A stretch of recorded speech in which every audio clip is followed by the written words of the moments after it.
আমার অনেক পছন্দের একটা শাক। এই শাকটা আমি অনেকভাবে রান্না করি। এই শাকের কালার দেখলেই আমি আগেই ফিদা হয়ে যাই। এত সুন্দর কালার। পুঁই শাকটা আমার বরাবরই খুবই পছন্দ। আমি পুঁই শাকগুলোকে খুব ভালো করে একটু ছোট ছোট করে কেটে নিয়েছি। পেঁয়াজ দিয়ে দিয়েছি একটু মোটা মোটা করে কেটে দুইটা, একটা রসুন একটু মোটা মোটা করে কেটে দিয়েছি, কাঁচামরিচ ফালি দিয়ে দিয়েছি একটু বেশি পরিমাণ, ছোট সাইজের চিংড়ি মাছ দিয়ে দিয়েছি আধা কাপ, লবণ দিয়ে দিয়েছি আধা চা চামচ, হলুদ গুঁড়ো কোয়াটার চা চামচ, সামান্য একটু পানি দিয়ে দিচ্ছি।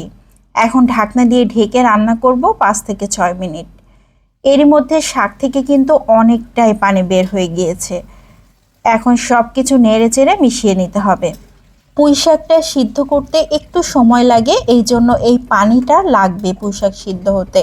তো আমি বেশ কিছুক্ষণ ধরে এভাবে নেড়ে চেড়ে নিয়েছি, সব কিছু খুব সুন্দরভাবে মিশে গিয়েছে।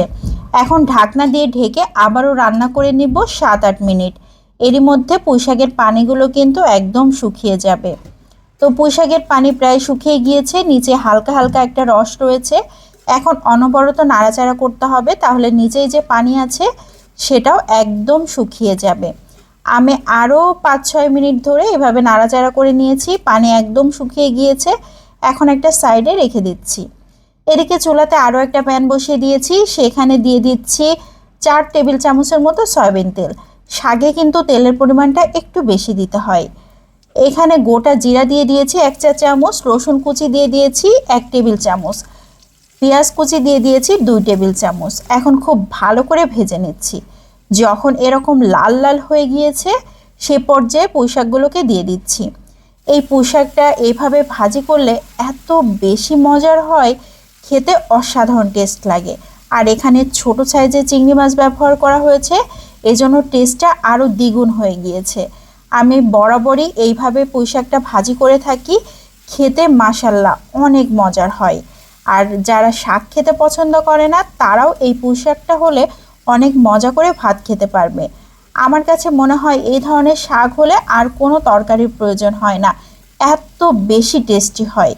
তো শাক ভাজি একদম কমপ্লিট হয়ে গিয়েছে। আমি অনেকক্ষণ ধরে এভাবে নাড়াচাড়া করে ভাজি করে নিয়েছি। এখন সার্ভ করে নিচ্ছি। কালারটা কত সুন্দর রয়েছে দেখে বোঝা যাচ্ছে।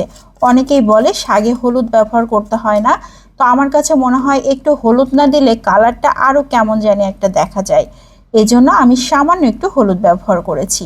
আজকের এই পুঁই শাক ভাজির রেসিপিটা কেমন লাগলো সবাই লাইক ও কমেন্টের মাধ্যমে অবশ্যই জানাবেন।